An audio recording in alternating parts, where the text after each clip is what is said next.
kita bersatu di dalam doa. Kami bersyukur kepadamu Tuhan di pagi hari ini. Kami dapat beribadah menyembah Engkau Allah kami. Kami sudah menaikkan puji-pujian kami untuk memuji Allah kami. Karena Engkaulah Allah yang layak kami puji, kami muliakan, kami hormati di dalam hidup kami. Dan kami bersyukur Tuhan mengizinkan kami mendengarkan suara-Mu. Biarlah Roh-Mu yang kudus membukakan rahasia-Mu kepada kami, sehingga rahasia yang tersembunyi selama ini dapat disingkapkan, sehingga hati yang tertutup dapat terbuka, hati yang gelap dapat diterangi, dan hati yang ragu-ragu dapat diteguhkan. Kami berdoa untuk firman yang akan ditabur. Biarlah Tuhan yang memberkati, dan hamba-Mu yang menyampaikannya juga.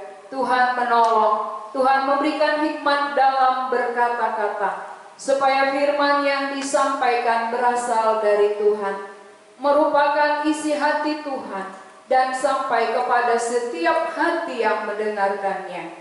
Terima kasih Tuhan, kami siap mendengar firman-Mu. Dalam nama Tuhan Yesus kami berdoa. Amin. Jemaat dipersilakan untuk duduk kembali. Mari kita membaca firman Tuhan yang tertulis dalam Ibrani pasal 2 ayat 14 sampai 18. Ibrani pasal yang kedua ayat 14 sampai 18 kita baca bergantian. Saya baca ayat genap, saudara baca ayat ganjil. Karena anak-anak itu adalah anak-anak dari darah dan daging, maka ia juga menjadi sama dengan mereka dan mendapat bagian dalam keadaan mereka, supaya oleh kematiannya ia memusnahkan dia, yaitu iblis yang berkuasa atas maut. Dan supaya dengan jalan demikian ia membebaskan mereka yang seumur hidupnya berada dalam perhambaan oleh karena takutnya kepadanya. Sebab sesungguhnya bukan malaikat-malaikat yang ia kasihani, tetapi keturunan Abraham yang ia kasihani. Itulah sebabnya, maka dalam segala hal ia harus disamakan dengan saudara-saudaranya, supaya ia menjadi imam besar yang menaruh belas kasihan dan yang setia kepada Allah untuk mendamaikan dosa seluruh bangsa. Sebab oleh karena ia sendiri telah menderita karena pencobaan, maka ia dapat menolong mereka yang dicobai. Sampai di sini pembacaan kita. Yang menjadi tema khotbah kita hari ini, bebas dari tawanan. Pernahkah saudara melihat orang yang ditawan? Biasanya ketika ada orang ditawan, pasti yang menawan itu minta tebusan. Dia pasti meminta ganti rugi berapa yang dia mau. Jadi hari ini tema kita bebas dari tawanan. Mungkin saudara berpikir, saya tidak pernah ditawan. Saya belum pernah ditawan oleh siapapun. Tetapi ingat bahwa manusia ditawan oleh roh yang tidak terlihat oleh mata. Kalau di tengah-tengah dunia, kalau ada orang ditawan berarti ada oknum yang menawan, orangnya terlihat, ya fotonya ada. Tetapi yang menawan manusia secara umum ini tidak kelihatan. Roh yang tidak terlihat oleh mata, tetapi ada terlihat faktanya. Bukti bahwa seseorang itu ditawan. Dari mana kita tahu seseorang ditawan? Ada keinginan melakukan kehendak Allah. Ada keinginan melakukan yang baik. Tetapi yang dikerjakan adalah yang jahat. Yang dilakukan selalu dosa. Ini artinya ditawan. Beda keinginan dengan yang dilakukan. Ini fakta. Saudara-saudara yang dikasihi Tuhan, dari mana kita bisa bercermin Dari mana kita bisa melihat diri kita? Apakah kita masih ditawan atau kita sudah dibebaskan dari perbuatan yang nyata yang kita kerjakan sehari-hari? Kita bisa melihatnya, kita bisa tahu, kita bisa menyadari walaupun yang menawan itu tidak terlihat oleh mata, tetapi ada perbuatannya yang jelas terlihat di dalam kehidupan kita. Seringkali orang muda mau memikirkan perkara-perkara rohani, mau memikirkan perkara-perkara yang kekal, tetapi roh menaruhkan pikiran-pikiran terkutuk. Roh menaruhkan di dalam pikiran-pikiran yang kotor. Ini artinya ditawan. Keinginan, kehendak berbeda dengan tindakan, itu namanya ditawan, saudara. Jadi kalau ditawan, bukan bebas kalau aku sudah orang Kristen.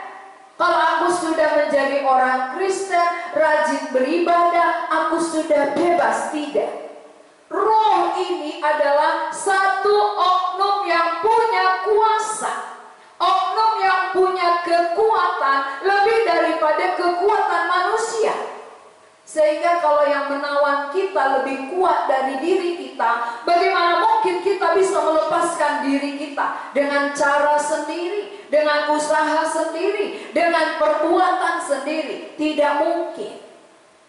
Oleh karena itu, saudara-saudara, kita harus melihat terlebih dahulu keberadaan kita. Kita harus sadar dulu siapa kita. Kalau kita nggak menyadari bahwa kita ditawan oleh oknum kegelapan, maka kita merasa tenang-tenang saja. Kita merasa aman saja. Sehingga hidup ini biasa-biasa saja. Coba kalau anak saudara sedang ditawan oleh seorang penjahat. Lalu penjahat ini katakan, anakmu saya tawan. Kamu harus tebus dia dengan harga 1 miliar. Pasti saudara pikirkan mati-matian. Bagaimana cara membebaskan anak yang sedang ditawan itu? Kenapa? Karena anakku lebih mahal dari 1 M. Jadi kalau penjahat katakan, harus kamu tebus, kalau tidak anakmu mati, maka saudara akan berjuang. Saudara akan berpikir, bagaimana cara untuk melepaskan, membebaskan anakku yang sangat berharga bagiku, yang sangat aku kasihi. Lalu kita adalah milik Allah. Kita adalah ciptaan Tuhan, milik kepunyaan Allah, tetapi ditawan oleh musuh. Musuh yang menawan itu iblis. Mengapa iblis bisa menawan manusia? Padahal manusia ciptaan Tuhan, milik kepunyaan Tuhan. Kenapa iblis, musuhnya Allah, bisa menawan? Karena manusia melakukan dosa. Dosa itu menjadi jerat, menjadi jeratan bagi kita, sehingga iblis bisa menawan kita. Maka setiap manusia yang keturunan Adam sudah ditawan iblis. Kalau sudah ditawan iblis, gak mungkin saudara lepas, gak mungkin saudara bebas tanpa ada yang membebaskan yang lebih kuat daripada iblis. Lalu saudara mungkin bertanya, saudara mungkin mencari jawabannya. Siapakah yang lebih kuat dari iblis? Adakah yang lebih kuat daripada iblis selain Tuhan? Tidak ada. Tidak ada yang lebih kuat daripada Tuhan. Tuhan nomor 1, baru malaikat. Itulah malaikat terang dan malaikat gelap. Malaikat gelap inilah iblis. Di bawah malaikatlah manusia. Maka manusia dikuasai, manusia ditawan, dikendalikan. Sehingga ketika kita beribadah, kita ingin melakukan kehendak Allah sebagai pencipta kita, tapi kita sering gagal. Maka untuk mengetahui apakah saudara masih di bawah tawanan atau sudah bebas, lihatlah dalam praktek kehidupan saudara sehari-hari. Lihat dalam praktek hidup kita, tiap-tiap hari akan nyata siapa kita. Apakah kita gagal? Apakah kita menang? Kalau lebih sering gagal dan gagal itu berarti ditawan. Orang yang sudah dibebaskan berarti dia bisa melakukan kehendak Allah sebagai pemiliknya. Ketika kita nggak mampu melakukan kehendak Allah, ketika kita nggak mampu mengalahkan dosa dan kejahatan, berarti itu bukti kita masih ditawan, saudara. Masih di bawah tawanan. Kalau orang di bawah tawanan, seperti anak tadi, dikendalikan oleh orang yang menawan dia, maka dia harus tunduk. Walaupun dia ingat orang tuanya, dia mau mengasihi orang tuanya, dia mau berbuat sesuatu untuk orang tuanya, tapi selama dia ditawan oleh musuh penjahat itu, dia tidak akan bisa berbuat apa-apa. Keinginan ada, kerinduan ada, hati ada, tetapi kemampuan melakukan tidak ada selama seseorang ditawan. Saudara juga demikian.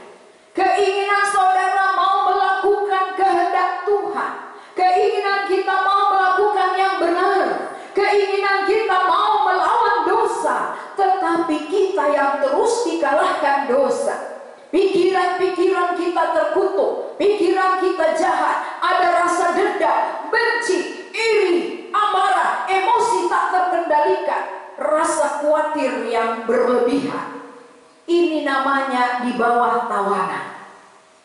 Siapa yang masih ketakutan luar biasa menghadapi kematian, berarti dia masih ditawan. Ini orang yang ditawan. Jadi kalau kita menyadari kita ditawan, pasti kita mencari jalan keluar. Tapi kalau ada anak-anak dia nggak tahu dia sedang ditawan oleh penjahat, lalu penjahat memberi dia makan, penjahat memberi dia pakaian, dia pasti merasa aman saja. Ada makan kok, ada pakaian kok. Tapi dia nggak mengerti bahwa dia di bawah penjahat yang sebentar lagi kalau tidak ditebus oleh orang tua akan mengalami kematian. Kalau anak yang tidak mengerti, dia bisa main-main, dia bisa santai. Tapi anak yang mengerti keadaannya, dia sedang ditawan seorang penjahat, pasti dia ketakutan luar biasa. Pasti dia menanti kapan orang tuanya membebaskan dia, menanti cara bagaimana dia keluar dari tawanan itu. Saudara-saudara, mungkin saudara juga seperti anak kecil yang tidak menyadari keberadaan saudara, bahwa saudara sebenarnya dalam bahaya. Kita sedang ditawan oleh roh yang tidak kelihatan, musuh Allah. Lalu kita merasa aman. Kenapa? Ada kok makananku tersedia, ada kok pakaianku cukup, ada kok hartaku melimpah, semua yang aku perlukan disediakan. Bukankah ini bukti bahwa aku anaknya Tuhan? Saudara harus pikirkan. Bukan berarti ada makanan sudah anak Tuhan, ada harta anak Tuhan. Kapankah saudara dibebaskan dari tawanan? Harus jelas. Harus jelas. Karena semua manusia sudah ditawan. Sejak nenek moyang kita jatuh ke dalam dosa, semua keturunannya sudah di bawah tawanan iblis. Semua sudah ditawan oleh kegelapan. Maka tanpa pembebasan yang dilakukan oleh Allah sang pemilik hidup, maka saudara belum bebas. Buktinya bagaimana? Buktinya akan terlihat dalam kehidupan kita sehari-hari. Kita sudah rajin beribadah, tapi seperti rajinnya kita beribadah, seperti itulah banyaknya dosa kita. Ini bukti ditawan. Jadi bukan Tuhan melihat kulitnya, Tuhan melihat bagian luarnya, tapi Tuhan melihat bagian dalamnya. Tuhan melihat isinya. Kalau tadinya isinya ketika seseorang ditawan, berarti roh kegelapan yang ada. Lalu roh kegelapan yang bisa mengeluarkan itu, bisakah perbuatan saudara? Bisakah dengan tindakan kita sementara kita di bawah kekuasaan Dia? Tidak bisa. Harus yang lebih besar, lebih kuat dari Dia menolong, baru kita bisa lepas dari tawanan. Jadi saudara-saudara, Allah adalah kasih. Allah adalah pemilik. Dia melihat kita menderita. Dia melihat kita mau melakukan kehendaknya. Kita tidak mampu, maka Dia meninggalkan sorga. Dia menolong kita karena Dia sayang kepada kita. Dengan cara apa Tuhan menolong kita? Seperti ayat 14 itu. Karena anak-anak adalah anak yang dari darah daging. Kita manusia terdiri dari darah dan daging. Ada darah di dalam daging kita. Maka Allah yang roh mau mengambil rupa sama dengan kita yang adalah roh dan daging. Untuk membebaskan kita. Melepaskan kita dari tawanan itu. Jadi ini tidak ada jalan lain. Tidak ada cara lain membebaskan manusia yang sudah di bawah tawanan. Hanya dengan Allah sendiri datang. Menjelma menjadi manusia, memiliki darah dan daging. Supaya apa? Lewat ada dagingnya dia bisa dipakukan. Lewat ada dagingnya dia bisa mati untuk menggantikan kita. Tanpa diganti tidak ada pembebasan. Maka sejak dari perjanjian lama kita dapat belajar, setiap kali manusia berdosa harus ada penggantinya korban. Domba harus dikorbankan. Itu artinya melambangkan bahwa Yesus akan datang sebagai korban yang sesungguhnya. Tanpa korban tak ada pengampunan dosa. Tanpa korban tak ada keselamatan bagi manusia. Jadi bukti Dia sayang, bukti Dia mau menyelamatkan manusia, Dia mengambil rupa sama seperti manusia. Ada darahnya, ada dagingnya, sehingga waktu Dia disalibkan darahnya tertumpah, dagingnya terkopek-kopek. Itu artinya apa? Dia mengganti posisi kita. Kita yang jahat, kita yang berdosa, kita yang harus dihukum, tetapi diambil alih oleh Tuhan yang mengasihi kita. Karena tidak ada jalan lain. Dia mau mengambil alih. Dia mau disamakan seperti orang berdosa. Walaupun dia tidak berdosa. Dia yang tidak berdosa dibuatnya berdosa. 2 Korintus pasal 5 ayat 21. Allah yang tidak berdosa dibuat menjadi berdosa supaya kita dibenarkan di dalam Dia. Berarti di luar Yesus tidak ada manusia yang akan dibenarkan. Di luar kematian Yesus tak ada pembenaran. Di luar kematian tak ada pengampunan. Berarti kematian Yesus begitu mahalnya, begitu berharganya. Karena itulah jalan keluar dari perhambaan dosa. Siapapun tidak sanggup keluar kalau tidak dibebaskan oleh kematian. Dan yang kedua, yang paling ditakutkan oleh manusia adalah kematian. Maka kalau sedikit sakit orang menganggap biasa. Tapi kalau penyakitnya sudah mulai parah, orang sudah mulai ketakutan. Jangan-jangan dia mati. Apalagi kalau dengar dia positif kena corona. Ya pasti jantung berdebar, bagaimana nasibnya, dia akan mati. Berarti ketakutan manusia adalah kematian. Ini ketakutan siapa? Ketakutan seluruh umat manusia. Manusia diperhamba dari rasa kematian. Itu ayat 15. Ibrani 2 ayat 15. Dan supaya dengan jalan demikian Ia membebaskan mereka yang seumur hidupnya berada dalam perhambaan oleh karena takutnya kepada maut. Seluruh manusia takut mengalami kematian. Kenapa? Karena upah dosa adalah maut. Berarti setiap manusia yang sudah berdosa pasti mati. Tidak mungkin tidak. Kenapa banyak orang masih sehat dia, tapi sediakan kuburannya. Berarti dia sudah tahu bahwa dia pasti mati. Namun salahnya, yang disediakan adalah tempat tubuh. Kalau orang bijaksana, bukan tempat tubuh yang disediakan. Aku pasti mati, tempat roh jiwaku kemana? Ini bijaksana. Kalau tubuh kembali ke tanah dimanapun tempatnya nggak masalah. Roh jiwa ini yang paling penting dipikirkan. Aku pasti mati, upah dosaku pasti maut. Karena itu, bagaimana aku bebas dari tawanan dosa, supaya aku tidak menerima upah dosa adalah maut. Kematian kekal artinya. Kematian adalah satu hal yang menakutkan, dan ini memperhamba semua manusia. Oleh karena itu banyak orang berjuang mati-matian dengan cara apapun mau berobat supaya sembuh dari penyakit, supaya tidak mati, supaya memperpanjang umur. Tapi bagaimanapun panjangnya umur seseorang, pasti mati. Jadi kalau kita tahu pasti mati, berarti kita dibawa tekanan, kita dibawa perhambaan, takut menghadapinya. Sekarang Tuhan datang membebaskan kita, saudara. Dia tahu akan hal itu. Dia mengerti kita diperhamba oleh rasa takut kita. Maka Tuhan Yesus mau mati supaya kita hidup. Kematiannya lah satu-satunya menghidupkan kita. Kematiannya membebaskan kita dari maut, sehingga kita tidak takut lagi mati.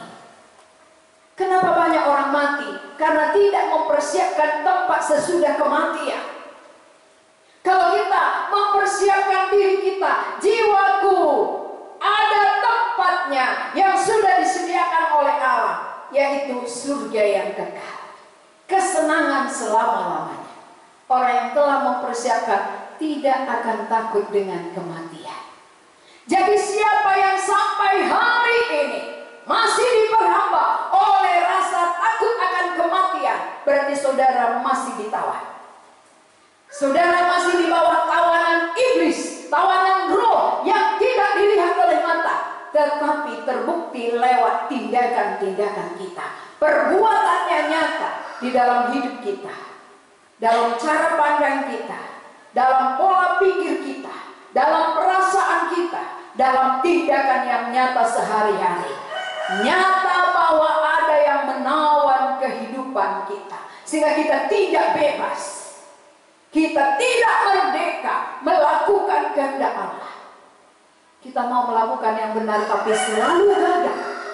Kita mau melakukan kebenaran tapi dosa jalan terus. Ini bukti saudara masih ditawan. Jadi kalau kita sadar kita sakit, kita pasti cari dokter. Bagaimana aku sembuh dari penyakitku? Kalau kita sadar kita di bawah tawanan, kita cari pertolongan bagaimana aku lepas dari tawanan ini. Orang yang tahu ada kelepasan tapi dia tidak minta tolong, itu namanya orang yang tidak mau tahu. Orang yang sadar dia dalam bahaya tapi dia biarkan dirinya dalam bahaya, itu sama dengan orang yang pura-pura. Tapi kalau kita sudah dalam bahaya, pasti ada tindakan kita. Bagaimana supaya secepatnya aku lepas, aku keluar dari tawanan ini. Kalau aku terus hidup di dalam tawanan, berarti tinggal menunggu mati saja. Tinggal menunggu bahaya. Siapa yang terus ditawan oleh dosa dan iblis, berarti kehidupannya dalam bahaya. Walaupun saudara makan enak. Ingat ini. Makanan saudara secara jasmani bisa melimpah, makan enak tiap hari, tapi saudara dalam bahaya. Kenapa? Maut menanti. Jangan anggap enteng. Jangan sia-siakan kesempatan yang Tuhan berikan. Pakai akal yang Tuhan beri kepada kita. Pakai logika kita. Kalau sudah terbukti kita gak mampu melawan dosa, itu sudah menjadi tanda bagi kita bahwa kita masih di bawah tawanan. Jangan pertahankan, oh saya sudah lama menjadi orang Kristen, saya sudah merdeka. Buktinya apa? Bukti orang bebas dari tawanan, dia bebas melakukan kehendak Allah, dia mampu melawan dosa, dia lepas dari pikiran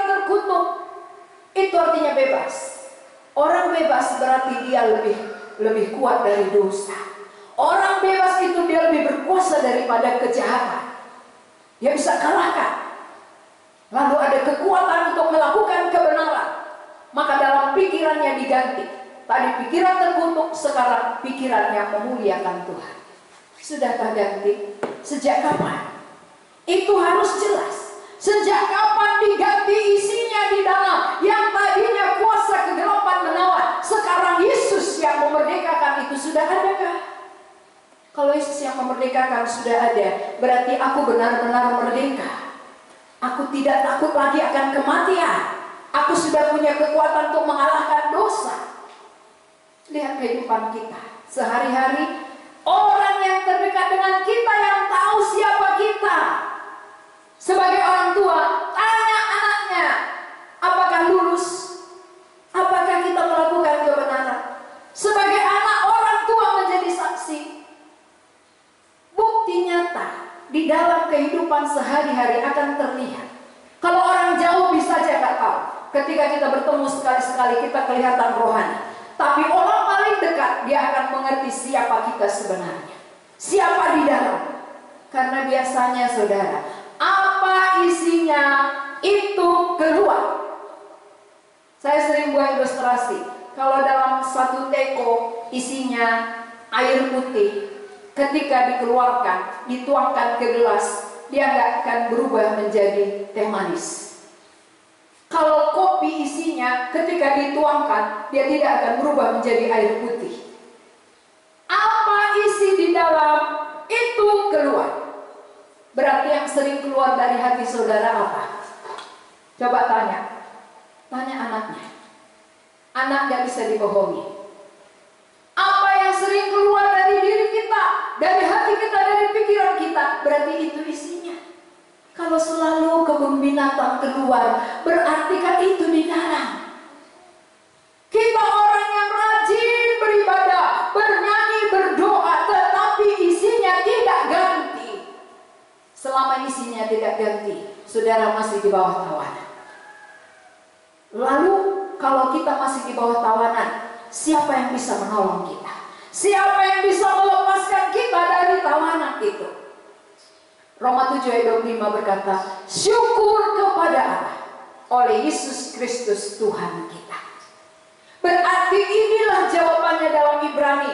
Allah yang menjelma menjadi manusia, mengambil rupa seperti kita. Supaya apa? Supaya dia punya tangan untuk disalibkan, punya kaki untuk disalibkan. Tangan kita yang selalu melakukan kejahatan, kaki kita yang menjalankan kejahatan, pikiran kita yang kotor, pikiran kita yang terkutuk. Tapi kepala Tuhan Yesus ditaruh mahkota duri. Semua ini adalah mengambil alih posisi kita. Kita yang jahat, tapi kita dibebaskan oleh kematian Yesus.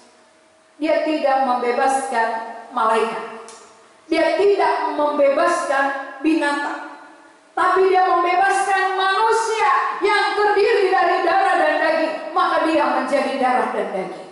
Itulah bukti kita berharga, saudara. Kita jauh lebih mahal, melebihi apapun yang diciptakan oleh Tuhan. Hargailah itu. Jangan abaikan. Jangan sia-siakan perbuatan Allah yang mau membebaskan saudara. Jangan abaikan. Tapi lihat, Tuhan betapa baiknya engkau. Aku yang melakukan dosa, upahku yang seharusnya maut, tapi engkau mau menggantikan aku menerima maut itu, supaya aku bebas. Berarti tebusan yang dapat membebaskan kita dari tawanan dosa dan dari tawanan kematian itu adalah kematian Yesus. Tidak ada pilihan, tidak ada duanya. Hanya satu pilihan. Dan kalau dalam perjanjian lama, saudara, kita tahu bahwa imam-imam mempersembahkan domba. Domba yang tak bercacat, domba yang tak bercelah. Setiap kali bangsa Israel berdosa, imam harus membawa persembahan kepada Allah. Tetapi Yesus bukan demikian. Yesus sebagai imam besar mempersembahkan dirinya sendiri. Dia tidak mempersembahkan domba, tapi dirinya sebagai domba. Dirinya sebagai persembahan yang tak bercacat di hadapan Allah. Ini yang sah. Ini yang layak menebus seluruh dosa umat manusia. Maka ketika dia mati, itu dilakukan hanya satu kali. Tidak berulang-ulang, tidak dua kali. Kenapa? Karena kematian satu kali cukup pembebasan bagi seluruh umat manusia di muka bumi ini. Itulah berharganya kematiannya. Jadi jangan menganggap bahwa kematian ini adalah hal yang wajar. Kematian Yesus karena sering diucapkan dianggap hal yang biasa. Padahal kematian ini adalah tebusan bagi nyawa kita, tebusan bagi jiwa kita, supaya kita bebas dari tawanan iblis, lepas, sehingga kita tidak lagi diperhamba dosa, tidak lagi takut mati, tetapi kita merdeka dari dua hal itu. Maka tujuan Yesus datang katanya untuk memusnahkan iblis. Kenapa? Karena itulah yang menawan kita. Jadi iblis yang dimusnahkan itu bukan oknumnya, tetapi perbuatan-perbuatannya. Mari kita bandingkan dengan 1 Yohanes pasal yang ketiga. 1 Yohanes itu di belakang surat Yohanes. 1 Yohanes pasal yang ketiga ayat 8. Saya akan bacakan. Barang siapa yang tetap berbuat dosa berasal dari iblis, sebab iblis berbuat dosa dari mulanya. Untuk inilah anak Allah menyatakan dirinya, yaitu supaya ia membinasakan perbuatan-perbuatan iblis itu. Berarti tujuan Yesus datang mengambil rupa, darah dan daging adalah untuk membinasakan perbuatan iblis. Itulah dosa. Waktu di Taman Eden dia menabur dosa. Dan dosa yang ditabur itu ditelan oleh nenek moyang kita Adam dan Hawa. Sekarang kematian Yesus ini membinasakan perbuatan-perbuatan iblis itu, membinasakan dosa, bukan membinasakan oknum iblisnya. Jadi sampai sekarang setiap orang yang sudah menerima Kristus, perbuatan iblis dibinasakan dari dirinya. Berarti dia mampu mengalahkan dosa. Iblisnya tetap bekerja di dunia. Iblisnya tetap berjuang mati-matian mencari teman sebanyak-banyaknya. Tapi orang yang sudah menerima kematian Yesus, dia sudah mengalahkan dosa. Karena kematian Yesus tadi adalah membinasakan dosa, membinasakan perbuatan iblis. Jadi siapa yang masih kalah terhadap dosa sampai saat ini, yang saudara butuhkan adalah kematian Yesus itu saudara terima. Kematian Yesus itu harus ada di dalam hati saudara. Saudara sambut sebagai pembebasan dari tawanan iblis. Kalau saudara tidak menerima pribadi Yesus yang sudah mati bagi dosa saudara, saudara akan terus ditawan sampai saudara mati dan sampai saudara menerima hukuman kekal di api neraka. Jadi iblis sampai saat ini tetap ada. Iblisnya bukan dimusnahkan, perbuatan-perbuatannya yang dimusnahkan. Iblisnya dimusnahkan ketika Yesus datang kedua kalinya. Sekarang masih perbuatannya yang dimusnahkan. Maka kalau demikian, bagaimana aku yang tadinya ditawan oleh iblis bisa bebas, bisa merdeka? Pribadi Yesus yang telah menjelma menjadi manusia, yang sudah mengambil daging dan darah, yang sudah mati berkorban bagiku, harus kuterima secara pribadi. Ini bukan terima umum, tapi pribadi lepas pribadi yang menyadari dia ditawan dan dia tahu jalan keluarnya hanya kematian Yesus. Dengan kesadaran dia menerima itu, dia akan bebas. Siapa yang belum menerima pribadi Yesus, walaupun kita sudah puluhan tahun menjadi Kristen, saudara tetap ditawan. Saudara masih di bawah tawanannya. Tetapi orang yang menerimalah yang dibebaskan dari tawanan. Ini pernah saya saksikan pengalaman saya. Saya sudah lama mengajar sekolah minggu, tapi saya belum dibebaskan dari tawanan. Sehingga pulang dari ngajar, saya terus berbuat dosa.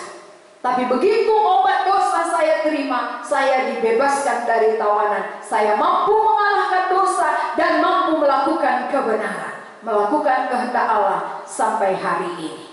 Saudara-saudara yang mendengar firman Tuhan hari ini, jangan keraskan hati. Jangan malu mengakui kalau saudara masih di dalam tawanan. Siapa yang sadar dia ditawan, barulah Tuhan datang membebaskan dia. Siapa yang malu mengakui keberadaannya, maka dia akan tetap di bawah perhambaan dosa itu. Karena itu, jalan satu-satunya yang dapat membebaskan sudah diberitahukan, sudah ada. Siapa yang sakit, sudah ada obatnya. Siapa yang tidak minum, dia akan tetap di dalam sakit penyakitnya. Siapa yang ditawan, sudah ada pembebasan melalui kematian Yesus. Tapi siapa yang membiarkannya dan tidak menerima, dia akan terus di bawah tawanan. Jadi orang yang memikirkan dirinya, memang menyadari keberadaannya dan tahu jalan keluarnya, pasti dia terima supaya ada kelepasan, ada kebebasan, dia bisa menang terhadap dosa dan bisa melakukan kehendak Allah. Mari kita berdoa. Tuhan, kami mengucap syukur kepadamu.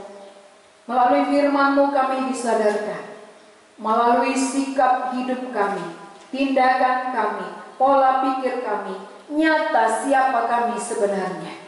Dan orang yang menyadari keadaannya di bawah tawanan dosalah yang mencari pertolongan.